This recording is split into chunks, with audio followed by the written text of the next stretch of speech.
vậy nay chỉ cầm đâu sẽ lại chi qua ngô bữa sáng liền hẳn ở đây chỉ đại với van này điều lệnh nhí cả nó vẫn chỉ liên đón đồ đại thâu lệnh à không nói mà lời câu có đại nè chỉ cầm đâu sẽ lại chi được qua có phải sốt ba có ở đâu đại ca cháu xiang hậu à lại lâu ngó cả nhà loài đầu cuốn đầy à giờ mùi trăng cuốn đầy chi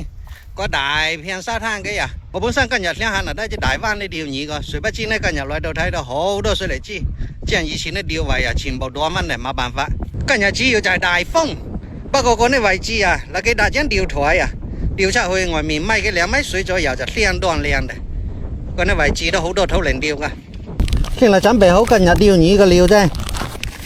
mình để phanh mày xíu bà liều lên đâu hiểm mày đâu nhiều loại điều nhí hạ phán sĩ quan kỳ cho nên liều lâu vắng thôi suối có bay lại bây giờ nhìn chiều trôi trên này liều cao vắng ơi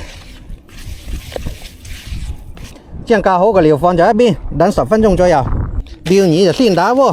nó vô liều hay xây bầu phong这件事是个01秒要火了啊打在個前面諗兩隻落去撩嘅過程中呢再慢慢補鍋得啦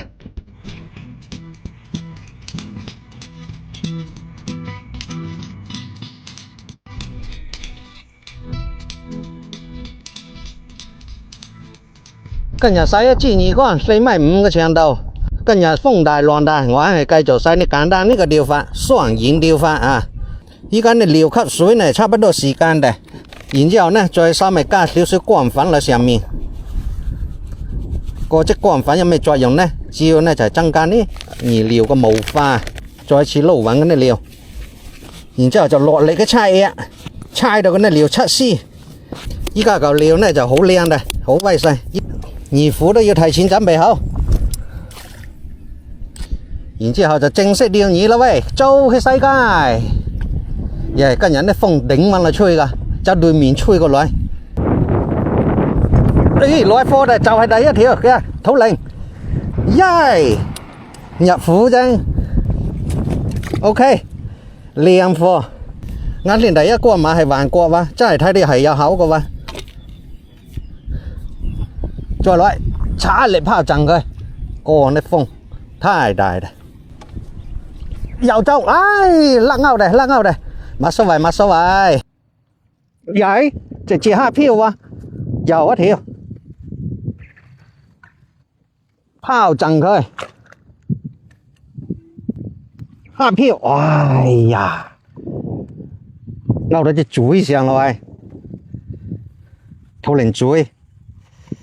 可惜啦快來補喎將呢魚撈落嘅冇俾佢走啦努力加油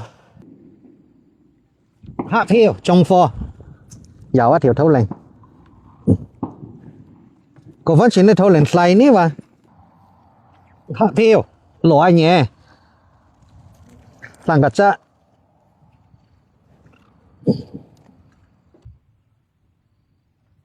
黑漂來貨個條乜嘢魚啩呀青豆腐嚟上去中間再來一條三個質黑漂再中貨三個質又黑漂乜嘢魚依家目前全部係上三個質可以各位伙計收竿啦即天我就好靚落水嘅呢嚟睇跟住走個收滑啦解開條落正前面啲風大啊好難釣咁喺風細之後呢持續發力哇撈嚟好多條大土靈哇今日釣到好多土靈哇有土靈三個質感nhận thấy nè cảm nhận nó sao vào hoa gì ok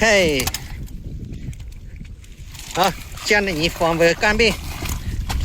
hiện đại ní chân điều ok hạ chi cho kia phải không mọi